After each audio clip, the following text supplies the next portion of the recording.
All right, let's head to the Sydney Morning Herald, guys. Now, virus fears widen. That's the headline.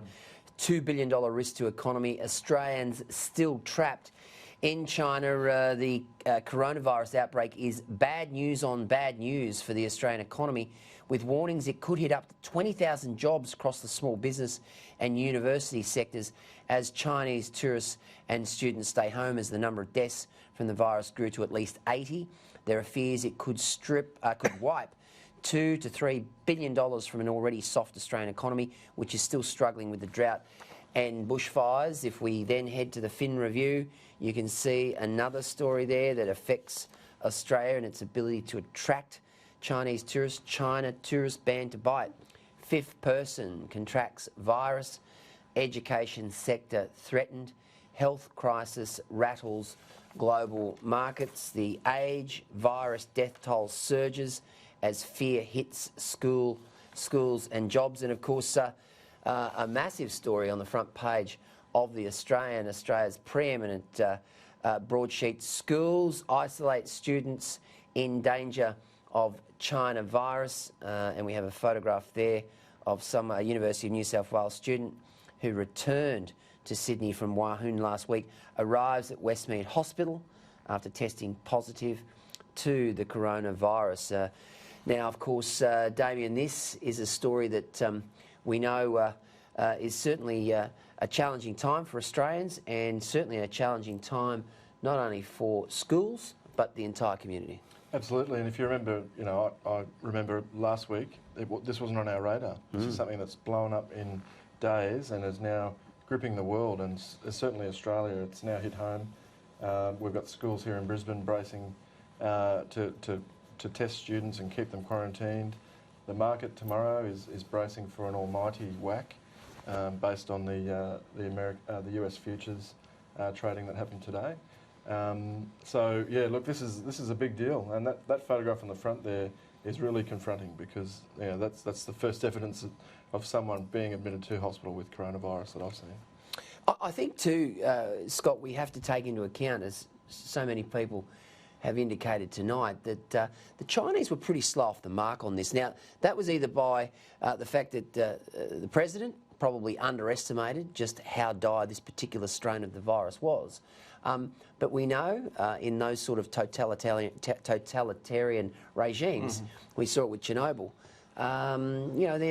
they're loath to be totally truthful with the rest of the world. Yeah, look, and this is almost like some sort of Tom Clancy thriller. You could not have this happening at a worse time, at a worse place.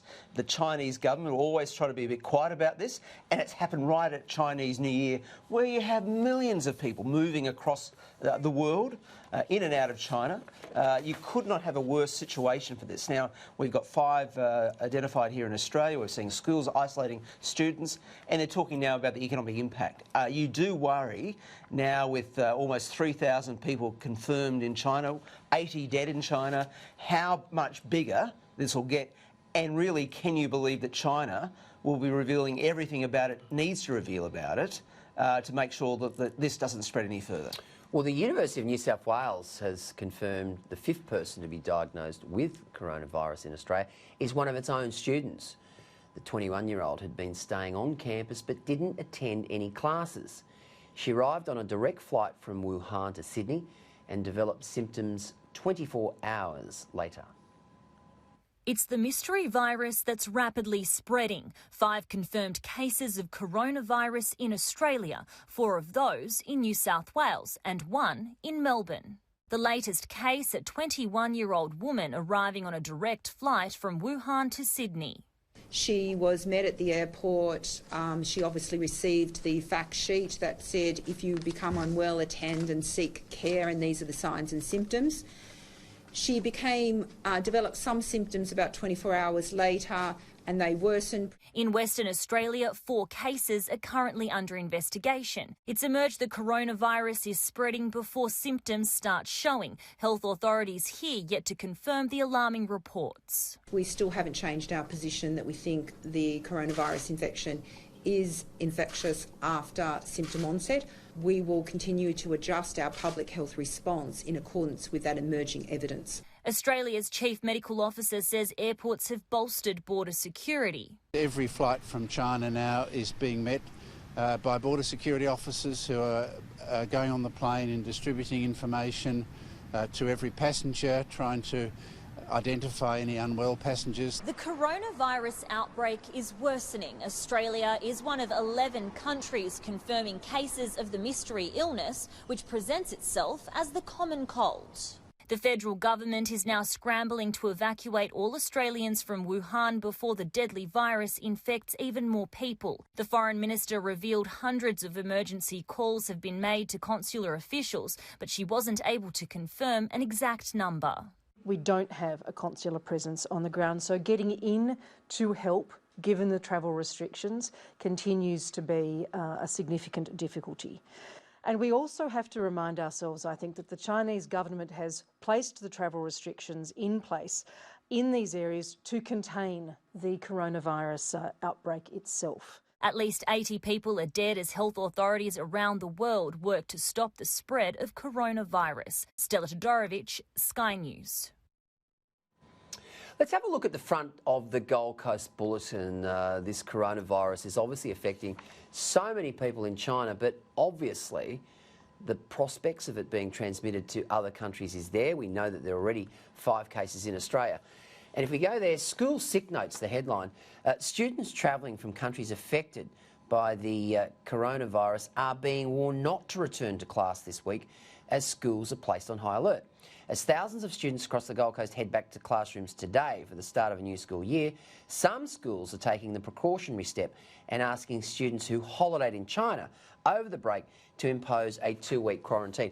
Now, Scott, I have a situation. My son goes to a school where about half of his class are of Chinese extraction. We know for a fact that 2 of them spent the summer in China. The school is staying, be alert, but not alarmed. But as you just mentioned, I mean, you know, the transmission of this disease can now actually occur without symptoms being present. That's right. It is a major concern for parents. There would be a lot of parents watching this show tonight going, gee, do I send little Johnny off to school tomorrow or not? Look, let's have a look at just the human nature on these things. What happens is that there'll be some parents who are very concerned about that and say, I'm not going to send my kids to school because I just don't know what the situation is going to be like there. There may be also other parents out there who their kids shouldn't be going to school, but they've got jobs, they've got to do other things. Exactly. And then they send them into school, they say, oh, there's no symptoms there, there's no sign of it. But as the evidence is coming forward now is that you can be, you can contaminate it, and even if you're not showing any signs, not the high temperatures, none of the coughs, none of that stuff. That's the risk here, and you worry that this is what we're going to see now as the next couple of weeks unfold. I remember covering SARS when you know, going back to the early 2000s when I was a young journalist then. I remember. And we saw this happen, and how many people died then. You touched on it before about the fact that governments then at that stage were kind of saying, let's underplay this a bit. We're worried about the economic impact, we're worried about tourism. Well, we can't do that with this one. Damo? Obviously, the last thing governments want to do is create a panic, but you know it's really difficult. Nobody really is very trusting of the official advice when there's you know, contagion such as this erupting around the world. It definitely highlights our close ties with China. You know, like it or not, we are very close geographical cousins, and our economy really relies heavily on that country. You know, apart from the fact that we have a massive population here of Chinese and Chinese descent residents. So, you know, this is going to be big this week, especially as kids head back to school. I don't think it's fair to underplay it at all. I think, without trying to create a panic, I think parents will be very, very cautious about where they send their kids. Well, I live near the university campus here in St Lucia in Queensland, University of Queensland. So it's fortunate for some of these universities aren't going back for about 3 or 4 weeks because we, you know, Australia really has been riding on the massive growth in foreign students coming to Australia, and a lot of them coming from China. So the schools are an issue, but if this keeps going for another 3 or 4 weeks, it's going to impact all those foreign students that are coming from China to Australian campuses. Well, I just mentioned that, you know, about half of, you know, the grade 3s are Chinese, and at a particular school in Brisbane.